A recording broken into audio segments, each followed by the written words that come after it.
The Gulf of India's official GDP data for the July-September quarter today. It showed a year-on-year contraction of 7.5%.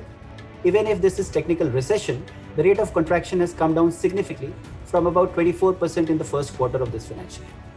And this is broadly in line with estimates by most agencies. What do these numbers tell us about the economy? Where does the economy stand at present? How should we expect things to pan out in the two remaining quarters and full financial year? Let's speak to AKB for his 3 quick facts. Welcome to the show, AKB.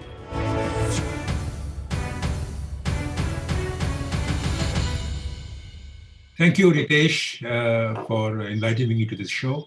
Let me address the second quarter GDP numbers in a few broad points. First, the bad news. For 2 successive quarters, the Indian economy has shrunk, but is on a recovery path. The first quarter saw 23.9% contraction, but the second quarter shows a contraction of a much lower 7.5%. This is better than even the RBI's advanced assessment of 8.6% contraction presented earlier this month. But what does this mean for the full year ending March 2021? That's where the bad news comes. The Indian economy contracting for the full year now is almost certain. If GDP in real terms has to stay in a positive growth territory, the economy has to grow by over 15% in each of the remaining 2 quarters of the year in real terms. That looks unlikely. In nominal terms, optics would still nurse some hope. If nominal growth is over 13.56% in each of the remaining 2 quarters of the year, then only the current year's nominal growth could be positive, or the size of the Indian economy could be at least rupees 203 trillion, which it was at the end of March 2020. Nominal growth, as you would know, includes the impact of inflation, and inflation is ranging quite high at over 7%.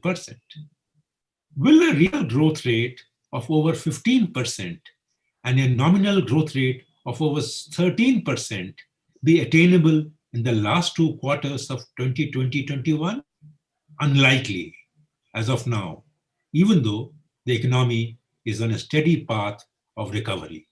What helped the economy bring down its contraction rate in July-September quarter of 2020? Well, the manufacturing sector helped. It has returned to the positive zone for the first time in many quarters, after 4 consecutive quarters of contraction starting in the second quarter of the last financial year. The growth rate of 0.6% is very small, but it is a sign of hope after a massive contraction of 39% in the first quarter.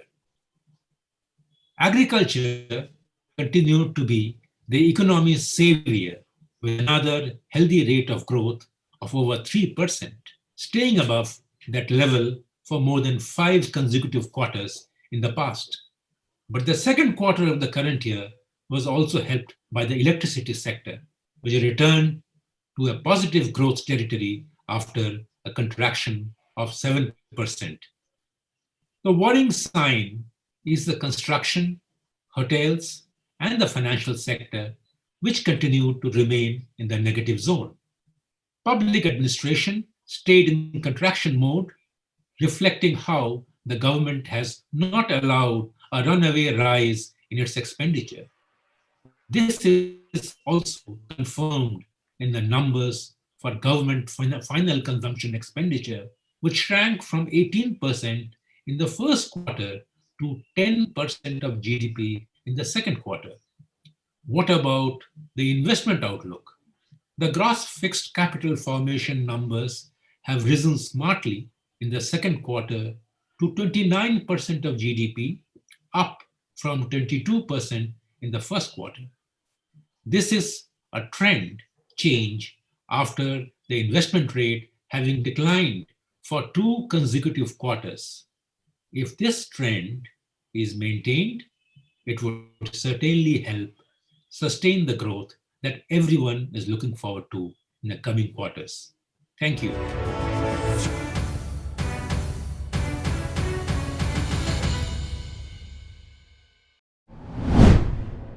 If you like this video, share it and subscribe to Business Standard.